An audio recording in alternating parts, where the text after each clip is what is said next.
What's up guys, my name is Sean from White Jade Productions, and today I'm gonna do something a little bit different. Today I wanna talk about lighting.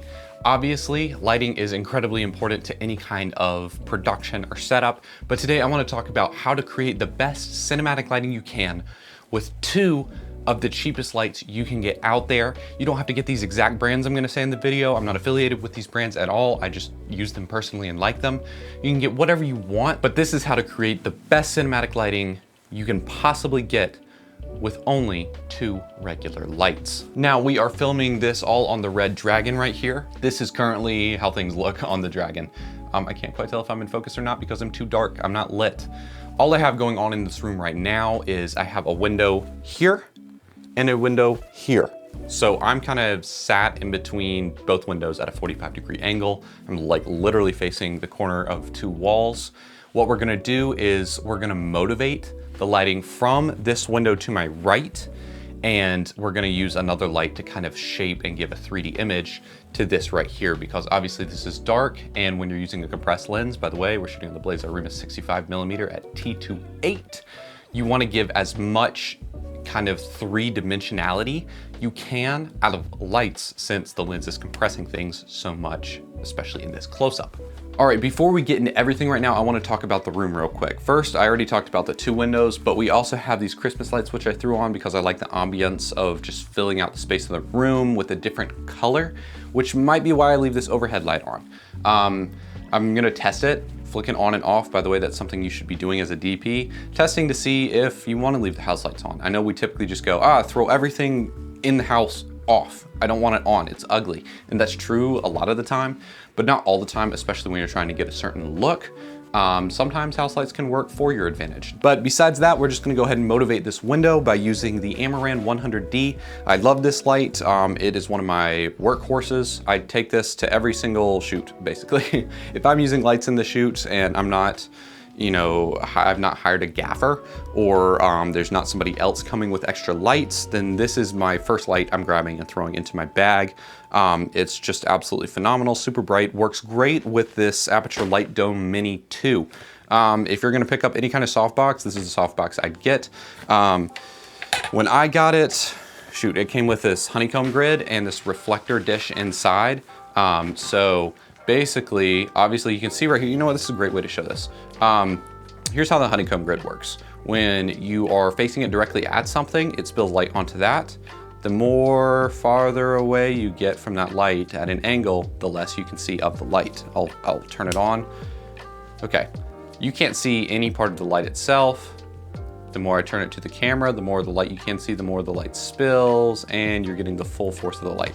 So basically with this light, unless it's pointed straight at you, it's not spilling onto the sides like this. It kind of shoots out like this. And that's why I have the honeycomb grid on, and the reflector dish inside is basically just for creating a book light inside of itself. So what it does is the source shoots it, it reflects back into the outside of the dome, then it shoots out the side, creating an even softer light, which is gonna be super useful considering that if I were to move this camera setup to say anywhere else, I don't want the light too close because that might get shown up in the next shot. So I wanna be mindful of that as well. That's something you should always be mindful of when you're shooting anything.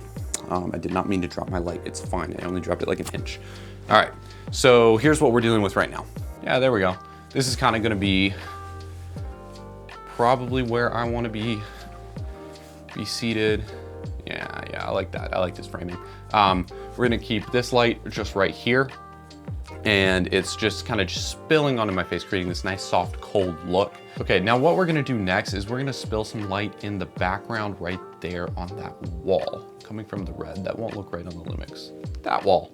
So what we're gonna do is we're gonna put some light back there to give this shape, because if you notice right now, there's a nice green grungy look to the back, which I love. And this is very true to skin tone, true to color.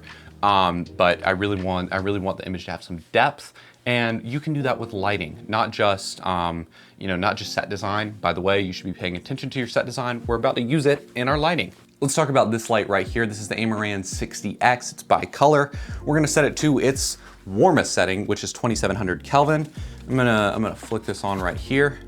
All right, you can see on the red right now, there's a lot of shadow. That shadow is very intentional. When you're set designing, You can cast light onto things to create some shadow and dimensionality.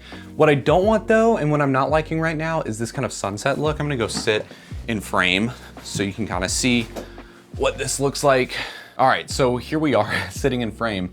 This looks very sunsetty, which is fine. It's not great. Obviously, I'm gonna actually chop out this kind of section right here. It's kind of gonna be more like this. That's gonna be the frame.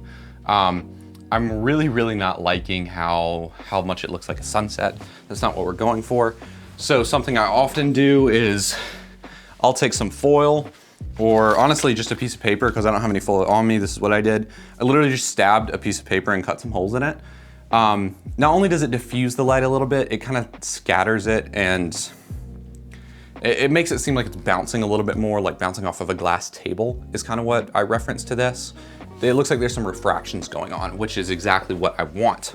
I want to make this image seem as really three-dimensional as possible, but also as realistic as possible.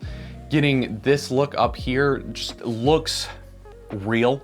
It looks like light is moving around the room. It looks like light is bouncing through a hallway, off the table, and off of whatever else, and into this room. I want the light to look realistic, as well as being kind of motivated. Obviously, I have a whole other room back there. There's the whole rest of the house that's getting lit up by lights of the same color. So I'm just kind of using that as motivation, casting some shadow, creating some three-dimensionality. It looks real, and that's what we're going for here. You don't want your lights to look fake. It's a bad look, and unfortunately it's a little bit popular right now. I think personally people kind of need to tone back it's nighttime, so everything has to be blue. If anybody's seen the latest season of Outer Banks, you know what I'm really talking about. Day for night has never looked worse. Just making things not look blue at night is probably like the best thing you can do if you're trying to not make things look fake. But giving it this kind of realistic look and then adding the grunge in later is a great idea. I say I don't like the fake look, and at the same time, I also pump a lot of green into my shadows. But I think that one's a little more accepted at this point. I'm gonna justify my own actions there. But hey, each filmmaker is welcome to do whatever they like. It's art, it's creative, and it is subjective. So anything you do is of your own volition, and you are welcome to do something different or do what everybody else is doing if you feel like it.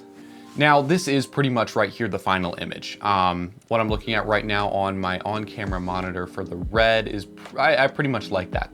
Something else I would do, had I had more lights, is I would probably add like a B7 light bulb or maybe a tube light up in the corner to give myself a catch light on the dark eye, because if this is kind of my frame right here, then essentially what I'm looking for is a little pop, a little something extra. And if you have an extra light to do that with, do it. I do, but I'm not gonna set it up right now because I'm lazy. But this video is also just about 2 lights. This is about what kind of cinematic look you can make with 2 lights. It'd be cheating to add a third, so I'm not gonna do that. But if you like this video and you like more lighting style content, as well as showing it with an actual camera and what you can really do with lights, please like and subscribe. And here's a comparison between the Lumix S5 and the Dragon 6K.